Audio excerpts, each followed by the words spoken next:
We're back. This is a huge episode of Toro Talk. We're going to talk join the Stampede event. We're going to talk wide running backs. We're going to talk tight ends. We're going to talk rules. Alex, we got the X's and O. We got Coach Alex here. But first, Alex, what do we do? Vamos Toros.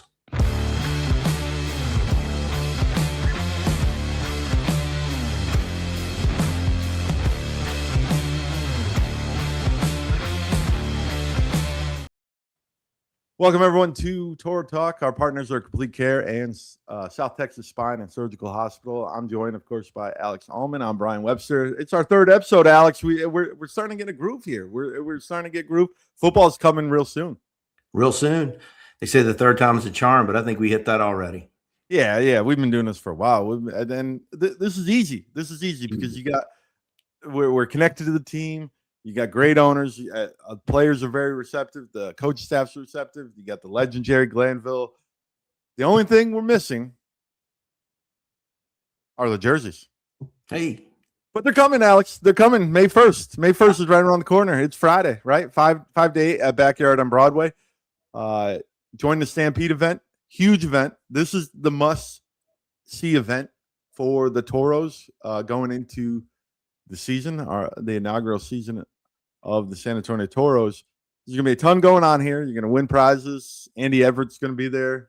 Get your merchandise. You see Alex is wearing some merchandise. Look at that. Look at Alex. Look at Alex gets on the payroll, and all of a sudden, he starts wearing black and red all the time. He even got a background. Look at Alex. Alex with background. I got my background changing, but it's not going to be as fancy as yours. What's going on with that? You just Josh is going to take care of you. Josh is going to take care of you. We're the official podcast of the San Antonio Toros. We're going to look official. My whole thing is, do you have a lower back tattoo of the San Antonio Toros? Not yet. Not yet. You win a championship. Maybe Josh would pay for that. Pay for that one. Would. But the big news here, Josh and the owners will be there. You can learn with the WeFunder. Josh is going to join us next week on this show, so we'll learn more about the WeFunder. But he'll be there. But the big news is, this is where the jerseys are going to be revealed. Alex, I got a question. For you as a coach, as a fan, as a broadcaster, I'm going to have probably a different opinion. Does the jersey look matter to you as a coach? Yeah, I believe. I think you need to look sharp. You need to feel sharp. You need to look clean. It's all part of a good operation. And I won't let the cat out of the bag, but I think the fans in San Antonio are really going to like what they see at the reveal. I give it from what I've seen, and like I said, I've only seen concepts. I haven't seen the real deal, but I think the direction they're heading, I'd give it a 2 thumbs up for sure. Yeah, definitely. The concepts that I've seen are spectacular, sharp. And Ace is going to have clean, and you're going to have, like the Toro logo, you're going to have little Easter eggs in there to have more meaning, even though it looks so basic. But you're like, oh, okay, I catch that, and I know he's going to have a ton of Easter eggs in there. But this is the event, Alex. So if this is the time that you're going to use your Southwest miles, fly down to San Antonio. It's for this event. This is probably the event of the year before the championship. Yeah. They'll have the cheerleaders there, which I think is going to be great, and merchandise and opportunity, like you had said, to find out ways that you can invest in the team, how you can be a better fan or be more than a fan if you want to, how you can get involved. And I think it's going to take all of us to get involved and, really see this thing through. If the Continental Football League, when it is successful, we can all say we played a big part in that. And when the Toros bring home the gold at the end of the season, we can all feel like we played a part in that too. Exactly. Hopefully the Toros get on the groove like the San Antonio Spurs. That event this weekend was spectacular, watching them in the Fiesta colors and everything. And Tim Duncan and David Robinson, and it was just great for the city of San Antonio. And this is the next must-see event after the Spurs playoff game. It is time to go watch Stampede. Join the Stampede with this Toros event.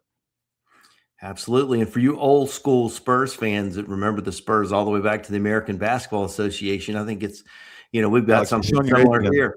You're showing your age again. Alex, you're showing your age again. Our demographic is trying to get, before the ABA. Like most of our demographic was born after ABA. We only learned that in documentaries. Well, But the Spurs go way back, and so do the Toros in San Antonio history. So that's a that's good true. thing. That's true. But this is the event. Join the Stampede event Friday, May 1st again, 5 to 8. Jersey reveal, win prizes. All the owners are going to be there. Join the ownership group because you can on WeFunder. The Matadors are going to be there. You can get your shirt. You can look as smooth as my co-host, Alex Allman. This is the event, 2411 Broadway, 78215. When we come back, after we have a message from our partner, Southwest, South Texas. I'm sorry, Alex. You got miles on your brain. I got a lot going on. For what most of you guys don't know, Alex just sits there with his pretty face, talks for a little bit, and he moves on. I'm producing and trying to drive this conversation here. So if I have a tongue twister, my apologies. South Tex Spine and Surgical Hospital, our partner. Here's a message from them. South Texas Spine and Surgical Hospital and Outpatient Center is named one of the top 5 hospitals in the state of Texas for joint procedures. Our integrated approach ensures a smooth journey from diagnosis to recovery. We are a tradition of excellence and a legacy of caring. Our partner, South Texas Spine and Surgical Hospital. Thank you again for partnering with the San Antonio Toros. All right, Alex. I know you don't like talking about parties, especially because your party life was probably in the 80s and the 90s. It's been a long time since you've been partying up. So we're going to talk about the roster, the X's and O's. We'll talk about the rules like we normally do in this preseason edition. Where do you want to start? We talked about doing run backs and tight ends. I think running backs, right? Running backs got to be the driving the conversation. We got 3 of them: Andrew Henry, Devontae Price, Alfonso Graham. Yeah, all similar backs. Play a big part. I mean, they've all played, at a high level. If we look at, right down the list, we go with Devontae Price. He was with the Colts in 2022. Spent time on their active roster. So, here's an NFL caliber running back, 6'1", 210 out of FIU. Ran a 4.38 in NFL camp. He's a big, versatile back. Aggressive blocker. And we'll talk a little bit, once we go through the running backs, how in the air raid offense, it's important that running backs can run the football, protect, as well as slip out into the pass game. The short, quick game in the air raid offers a lot of opportunities to get the running backs into routes and make big plays. Yeah. So, certainly, excited to see what Devontae can do for us there. Alonzo Graham is another out of Morgan State, 5'9", 180. He led the MEAC in rushing back in 2022. One of the things on him is I heard he's an excellent zone runner. He's very patient, which is important because, again, when people think air raid, and we'll get into it a little bit more, we talked about it on the first show. It's not throwing it all over the field. It's, not throwing it deep every play. It's that intermediate short game. That's what the air raid is based on, really. High number of completions and a high number of points. But that zone, the inside and outside zone, is so important in the air raid rushing game. And the book on Alfonso is that he can, he's very patient. He can put his foot in the ground and then hit it. Some running backs have a hard time in the zone because they want to hurry too much. They don't want to wait for that blocking to set up and then see where the seam is. Because, in the zone, you're blocking an area and you're kind of, if it's inside zone, you're here. If you're outside zone, you're here. And you're kind of just waiting for that seam to open up. So be curious to see how he affects the running game for us. What about Andrew Henry? I've heard he's explosive. When I saw that he had 7.3 yards per carry in his senior year, that's dynamic, man. That's just absolutely amazing. But tell me a little bit about Andrew Henry. Yeah, absolutely. Just one last thing too before I forgot on Alonzo Graham. He was with the Steelers as well, and he was in their camp and he tore his labrum and missed all of camp. So again, we're talking about 2 NFL quality players right there. And then Andrew Henry is interesting because his camp, his pro combine numbers were off the charts. He transferred to New Mexico from ULM. I think there's some eligibility issues when he got over there. So he's a guy that the Continental Football League is perfect for. Yeah. A guy that maybe had some limited film and he can come to the league and get some additional film. But, I think I saw a quote from one of the coaches because, again, he said reminded him of Reggie Bush. Yeah. The kind of guy that when he gets to the second level of defenders, he can, hit that second gear and really separate. Elite change of direction, breakaway speed at the second level, and a playmaker. And again, this guy's a sleeper. There's not a lot of film on him. A lot of people may not know Andrew Henry, but they probably will at the end of this season. Man, looking at it, you said Reggie Bush, and I was like, I wonder if Andrew Henry watched Reggie Bush like as a kid. He was only 5. Like I know what it feels like to be you right now because I'm like, man, how do you not remember that guy? And if I talk to Andrew Henry, he's only seen him on YouTube clips. Like you talking about the ABA days. I don't know anything about it except a documentary or YouTube clips. All right, Alex, let's go over the tight ends. Tight ends are very important in this offense. You'll break it down. First of all, I want you to pronounce Demetrius' last name. That's the first thing. Can you do it? Metzis. Oh, that was pretty good. That was pretty good. Greek. That's Metzis. Have you taken a foreign language class since the last time we did a show together? No, I Googled it. Oh, you Googled it. You got the YouTube pronounce it. You got the. I looked at it. I'm like, I'm not even going to attempt that. And I'm like, no, that's the foot quitter. Either was I. Right? It's like Giannis. Giannis will always be Giannis. This guy will always be Demetrius to me. Well, Zez Metzis, I tell you what, 6'6", 240. Okay, this guy's got a big frame. He's an excellent route runner. He's going to bring a lot of experience to the locker room. He was in the XFL with DC. He's played in the indoor league. He's played in the spring league. Something before we get into the other tight ends, remember we covered the receivers on the first show, and we talked a lot about like what typically those, your X and your Z receivers, the guys out wide, what they look like, and then typically what your inside receivers will look like. But I think in the true air raid offense, you have an ability for one of those inside receivers to make it a Y or a tight end. So like more of a true tight end. Yeah. And they're big parts of the passing game. So, there's a Y shallow cross, there's a Y deep cross, Y sail, there are a lot of ways to get the tight ends involved. So, that's something to keep an eye out for. We talked a little bit about 4 quick, but that sort of the profile of what those inside receivers will look like. But these 3 guys have an opportunity to make a real contribution on offense. Certainly in the passing game and in the run game as well. Let's talk about Manny Stevenson before we talk about the hometown kid. Yeah, Manny Stevenson out of Arkansas State. He's 6'3". He's crazy. He's the smallest one out of the 3 of them. Is he one of the? You say that it's so important for the tight end in this offense. Yeah. Do you see high upside for all 3, including the smaller one? Yeah, I mean, I really do. I mean, when I look at Manny Stevenson, he's a 4-year starter at Arkansas State, like you said, all Sun Belt in 2021. He's versatile. He's got a real passion for the game. Can line up in the backfield some too. So, where that's important is, in the air raid, sometimes you can slip an H back in there and go 2 back and run your ISO draw action off of that.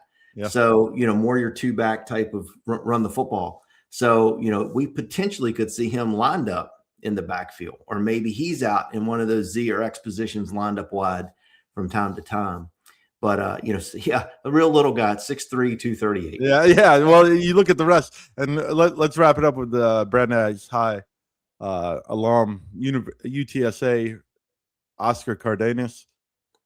The best thing about him, a fun fact, me and him have the same birthday. Well, I'll be darned. I am exactly 18 years older than him. The day he was born, it's a fun fact, if you know any sports. And Alex, I'm going to kind of take you back to the ABA days. Probably not that far because I don't remember that. The day he was born was, do you remember the Red Sox-Yankee fight with Veritek and A-Rod? And he kind of, whatever. I'm a big Red Sox fan. That was the day that Oscar was born. So he was born for destiny. He was born for greatness. That? Wow, in 2021. How about that? Or 2001. 2001, not 20. Yeah, 2021. He'd be the youngest guy in the history of Cardinals. yeah, he'd be some kind of prodigy. But let's talk about him. Obviously, he's a UTSA great, right? He's one of the greatest UTSA tight ends. Talk about Oscar. Hang tough, go runners.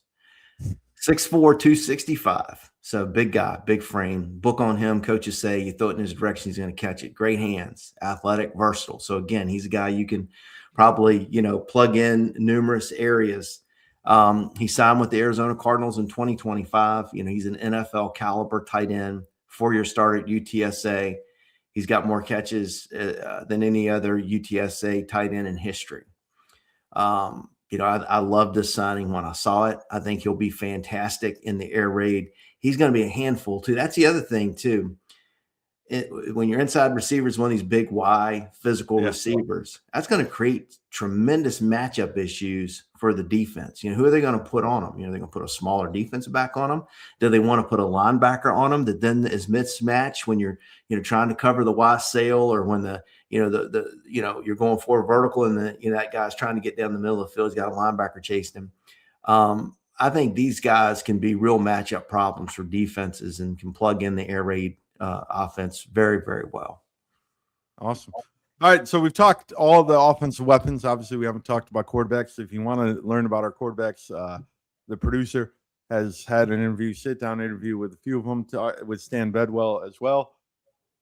All the weapons, wide receiver, running backs, tight ends. Give me one name that you're like, this is going to be the guy. Or do you think let's play it out and take the easy route as a commentator? Are you just going to say, hey, let's settle down the field? Or are you going to say, this is my guy? I'm going to hitch my wagon to Alfonso Graham out of Morgan State. He was with the Steeler camp, and like I said, he was impressing people in Steelers camp and got hurt, never really got a chance to show his stuff.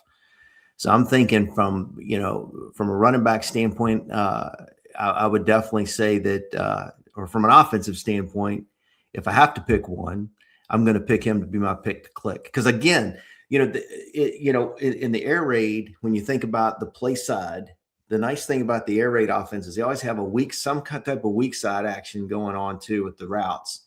Yeah. And those running backs from time to time, especially like on some of these deeper crosses and mesh and whatnot, they can leak out and be a weak side dump off. And then you get a guy like Alfonso Graham in space catching the football. He can make some things happen. And Morgan State's right down the road. So I got to go with the Bears on that one. Wow. All right. I didn't see you going running back. You being that air raid run and shoot, like love to pass the ball. You wanted the running back. I was kind of shocked, Alex. Run and shoot. Run comes first. DeCorian Clark is my guy, the kid out of Fort Worth. I think that's my guy. I like kids like that. But Alex, so we've talked all the offense. We haven't talked offensive line yet because offensive line, the only time you know their name is when they're having a penalty or they're giving up a sack. So we're saving that closer to camp because we want to be able to talk about the guys properly. In terms of the roster building here with this team, how do you think they've done for their initial season? The GM, the ownership group, at Stan Bedwell, Jerry Glanville. Jerry's on the defensive side, but how do you think they've done collectively with the local kids, but also young kids and some experienced kids? Some kids are born in the 90s, the old heads, right? They're born in the 90s. But how do you think they've done? Like, give them a grade, A to F. I'm giving them an A. And listen, you said on the first show I'm the biggest homer there ever was, but I mean, I was impressed right from the jump at the level, the quality of players that they're bringing in. I mean, we covered the running backs today, and 2 of the 3 running backs have been on NFL rosters, have been in NFL camps. Yeah. When you look at some of these guys, some of these UTSA guys put a big that's what I'm talking about, the UTSA guys. Gosh. Yeah. I mean, all you Roadrunner fans, see where they're advertising their season tickets for, $140 for the season. Go ahead and pony up another 40 and come join the Toros, and you can watch the Toros in the summer and then right over to the Runners right after that. But they've done a fantastic job. And when I look at the defensive line and defensive backs, and maybe that can be what we can do in the comment section below, Webb, is that we've still got to do defensive line and defensive backs. Maybe let's let the fans tell us what they want to see next week on the defensive side of the ball. And then we have the quarterbacks and the offensive linemen still to cover.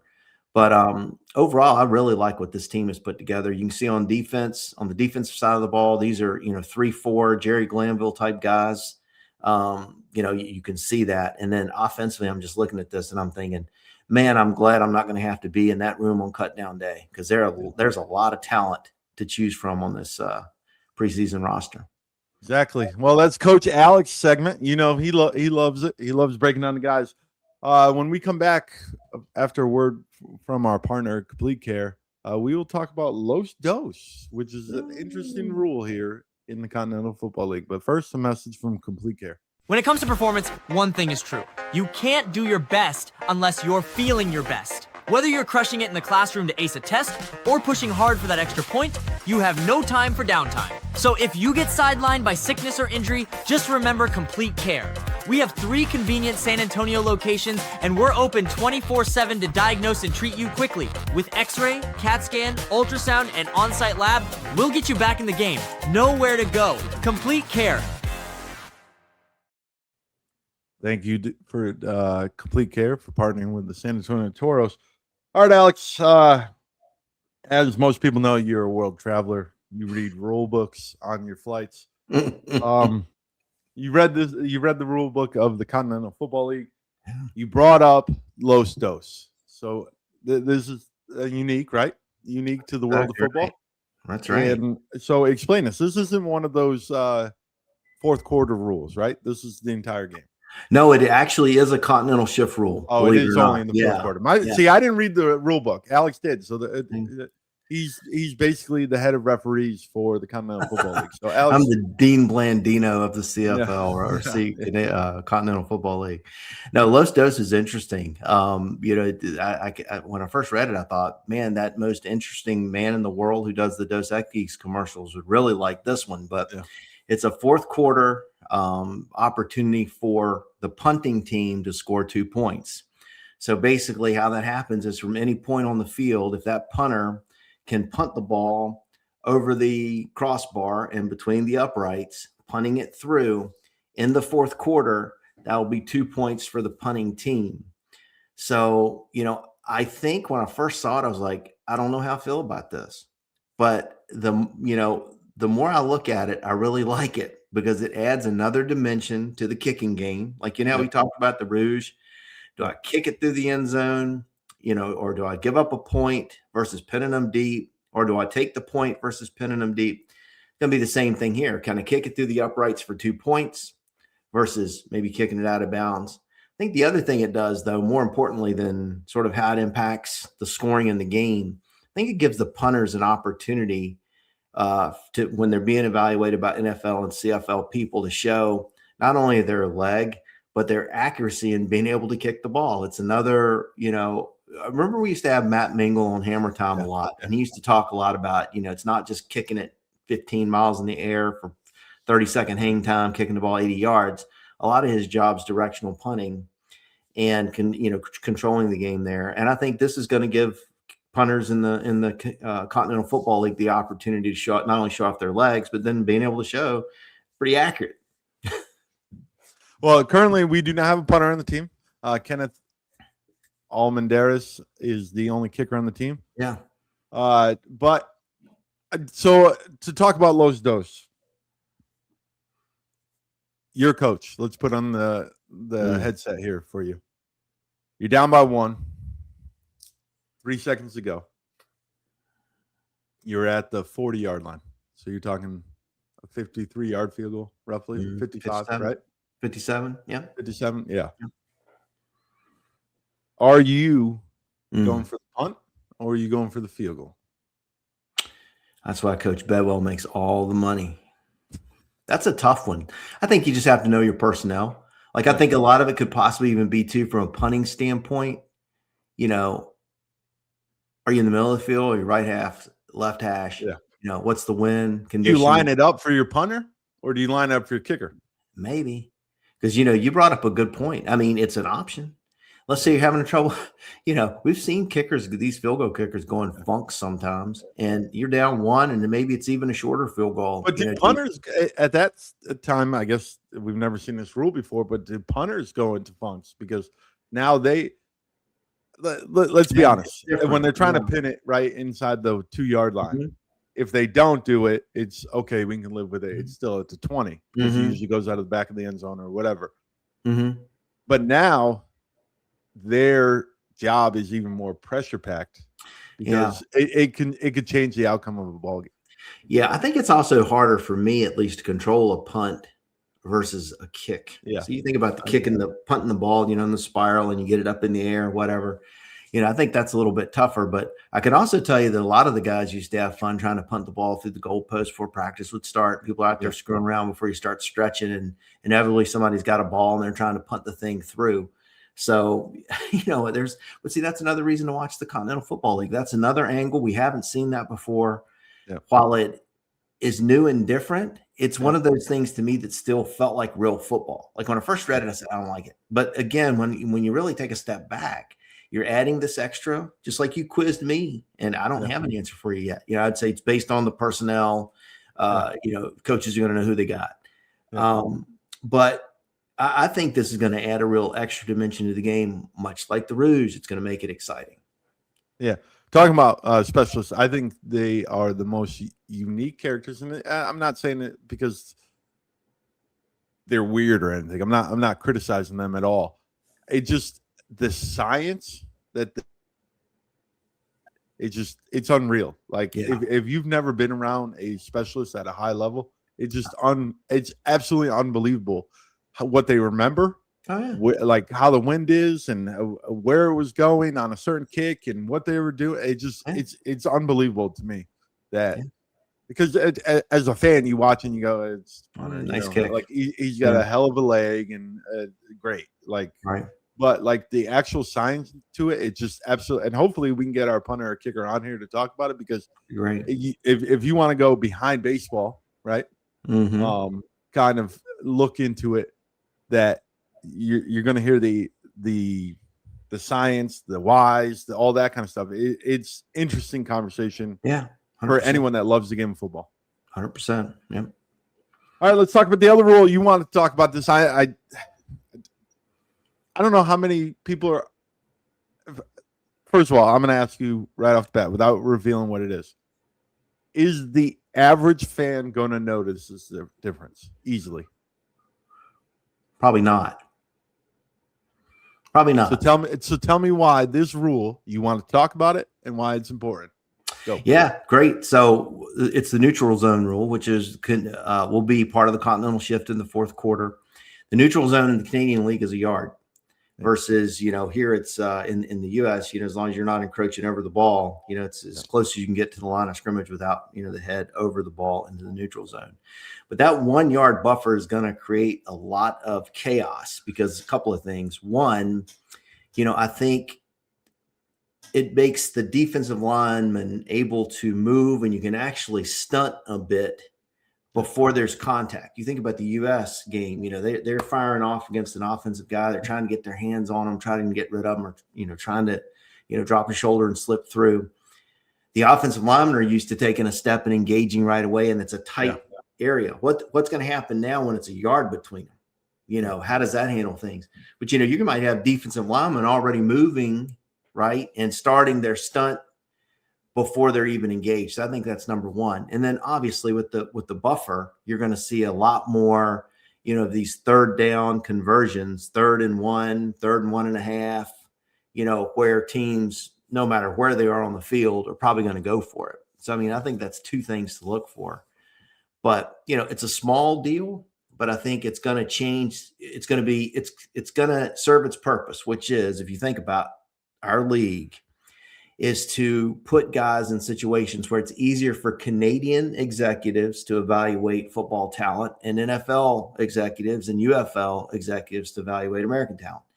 This is going to give the offensive and defensive linemen in our league an opportunity to showcase how well they adjust to this new rule, or not this new rule, but this Canadian rule. Can they play and be effective in that environment? So I like it.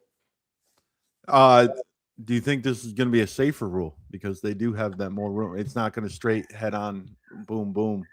I would say that in the trenches, honestly, I'd say no. I'd say that I think it's going to create more I think when fans first see it, to your point, you'll be like, that didn't mean much to me when you first look at it. But I think, once they start to see in action what it looks like, you'll say, yeah, it does. Because again, when I think about the CFL games I watch, you think about that guy getting a running start off the corner before he's touched, or, he might start in and the tackle comes out. They run a little in tackle game, and they're running these games before they're even engaged. And then I think your eyes kind of adjust to it to say, whoa, that looks a little different. But again, if you think of the footwork, the technique for these offensive linemen, they're used to blocking a certain way in American football. They've done it since they were in middle school or whatever. And now you're trying to block a guy who's, moving and he's already a yard off the ball. It'll be interesting to see who can handle it and who can't. That's awesome. On a scale of 1 to 10, how important are these rules going to play in the outcomes of games? Obviously all rules, but we've talked about 4 rules now. Yeah. Kind of compare them because they're all different than the American game. Mm-hmm. How do you think these 2 rules are going to affect the outcome of games? Do you see the lowest dose being something that every game it's going to be attempted? Hey, guess what? Our offense isn't really moving the ball. Yeah. Let's just go for it instead of it's 4th and inches in the first or in the 4th quarter. Do we just go for it? Yeah. Or do we? Yeah, 4th and inches in the 4th quarter or 3rd and inches. Yeah, 3rd and inches. I'm sorry. Yep.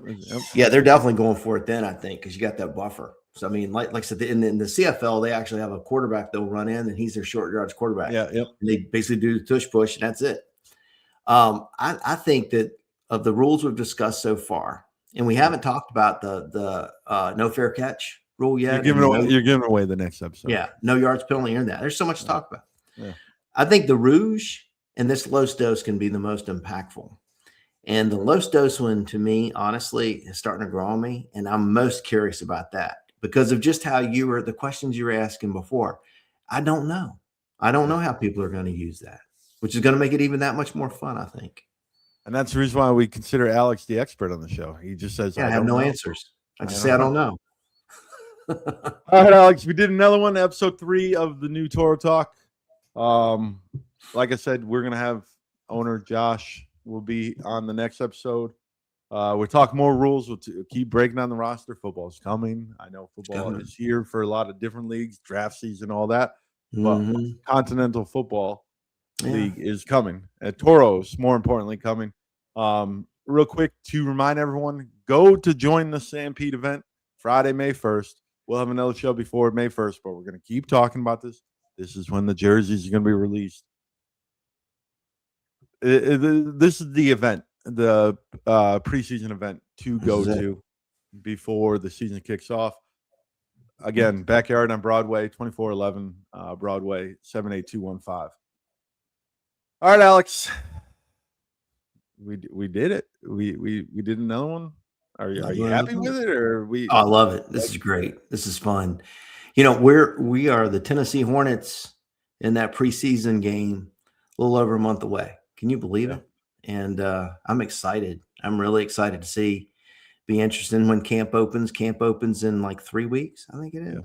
So, we'll have a lot more to talk about when guys are actually in camp. But, one thing I'll say real quick, and not to be long-winded because I know we're up against it, but I really hope that people watch the show. We'll tell other people about the show. Our goal with this show is to bring, the most in-depth Toros coverage that we can bring so that fans maybe, when you're sitting there at the game over at Benson Stadium and you're watching, you say, well, look at that big tight end over there. Watch him running that deep cross. He's underneath the one linebacker, behind the other.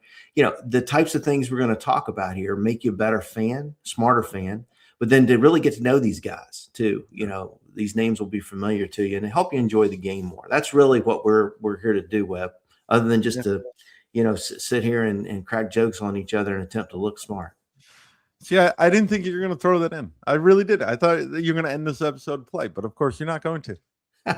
For Alex Allman, I'm Brian Webster. This is Toro Talk. Thank you. See you next week. Alex? Hey, till our next visit. So long, everybody.